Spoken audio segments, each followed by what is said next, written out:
दोस्तों, आप सुन रहे हैं कन्हाई जीएस का यूट्यूब ऑडियो बुक, जहां हर कहानी में छुपा है अनंत जुनून, संघर्ष और सफलता की प्रेरणा। यहां हम आपको वह राह दिखाते हैं जिस पर दुनिया भी आपके जैसा बनने की चाह रखे। तो चलिए इस नई कहानी की शुरुआत करते हैं।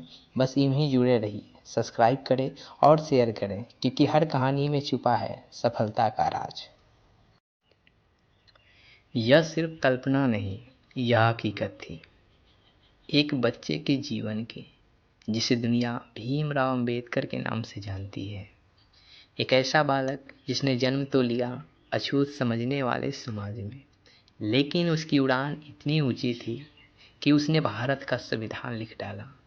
एक ऐसा योद्धा जिसने अपने संघर्ष और ज्ञान के दम पे पूरी दुनिया को दिखा दिया कि असली ताकत जन्म से नहीं बल्कि कर्म और शिक्षा से मिलता है। यह कहानी सिर्फ एक व्यक्ति की नहीं, यह कहानी है बदलाव की, यह कहानी है अधिकारों की, यह कहानी है संघर्ष से मिली सफलता की। तो आइए चलते हैं एक ऐसी यात्रा पे जहाँ हर कदम पे आपको प्रेरणा मिलेगी, जहाँ हर मोड़ पे आपको लगेगा कि अगर ठान लिया जाए तो नामुमकिन कुछ भी नहीं। 14 अप्रैल 1891, एक साधारण सा दिन, लेकिन यह दिन इतिहास के पन्नों में अमर होने वाला था। महाराष्ट्र के एक छोटे से गांव महू में एक गरीब लेकिन पढ़े लिखे परिवार में जन्मा हुआ भीमराव का पिता रामजी सकपाल ब्रिटिश आर्मी में सूबेदार थे और माँ भीमाबाई एक धार्मिक और संस्कारी महिला थी। परिवार में पढ़ाई लिखाई का माहौल था, लेकिन समाज का माहौल क्रूर था। भीमराव जब छोटे थे तो उनके सपने जो भेदभाव हुआ वो किसी भी संवेदनशील इंसान के लिए झकझोर सकता है। स्कूल में उन्हें ऊंची जाति के बच्चों से दूर बिठाया जाता था, यहाँ तक कि शिक्षक भी उन्हें ठीक से पढ़ाना नहीं चाहते थे। एक दिन जब भीम प्यासे थे तो उन्होंने स्कूल के कुएं से पानी पीने की कोशिश की, लेकिन कोई भी उन्हें पानी देने के लिए तैयार नहीं था। उनके छूने से पानी अपवित्र हो जाता था। उसी दिन भीमराव ने ठान लिया कि वह इस भेदभाव को तोड़ेंगे, वह पढ़ेंगे और एक दिन इस समाज को बदल कर दिखाएंगे। बचपन की इन यातनाओं ने उनके मन में शिक्षा की लौ जलाई। उन्होंने कठिनाइयों के बावजूद स्कूल की पढ़ाई पूरी की और फिर मुंबई के एल्फिस्टन कॉलेज में दाखिला लिया। लेकिन सफ़र आसान नहीं था। पैसों की तंगी थी, समाज की बेरुखी थी और हर कदम पे अपमान था। लेकिन भीमराव ने हार नहीं मानी।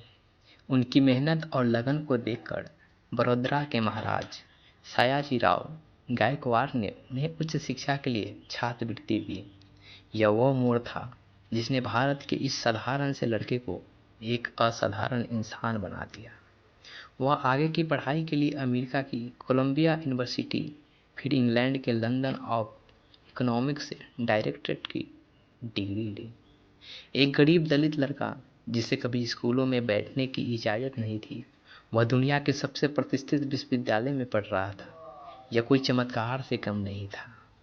शिक्षा ने भीमराव को वह शक्ति दी जिससे वह समाज की बेड़ियों को तोड़ सके।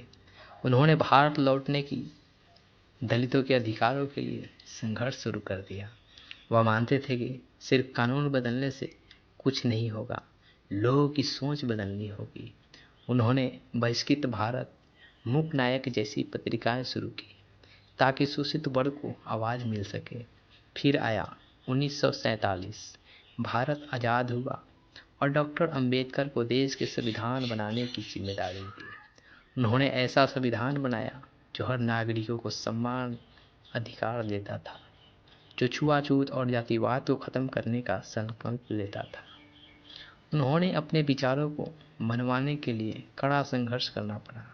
समाज का एक बड़ा तबका उनके विरोध में था, लेकिन उन्होंने हार नहीं मानी और 26 जनवरी 1950 को जब भारत का संविधान लागू हुआ तो यह सिर्फ कागजों का दस्तावेज नहीं था, यह करोड़ों शोषित लोगों के सपनों का नया सवेरा था। डॉक्टर अंबेडकर ने अपना पूरा जीवन समाज की सेवा में लगा दिया, लेकिन उनकी सेहत लगातार बिगड़ती गई और 1956 में उन्होंने बौद्ध धर्म अपना लिया और लाखों लोग को जातिवाद से मुक्ति दिलाई। 6 दिसंबर 1956 को वह इस दुनिया से चले गए, लेकिन उनके विचार आज भी जीवित है। आज भी जब कोई इंसान अधिकारों की लड़ाई लड़ता है, जब कोई शिक्षा की अपनी ताकत बनाता है, जब कोई भेदभाव के खिलाफ खड़ा होता है, तो कहीं न कहीं बाबा साहब का सपना पूरा होता है। डॉक्टर अंबेडकर सिर्फ एक नाम नहीं, ये एक विचारधारा है। एक ऐसी विचारधारा जिसने समाज की जड़ें हिलाकर रख दी।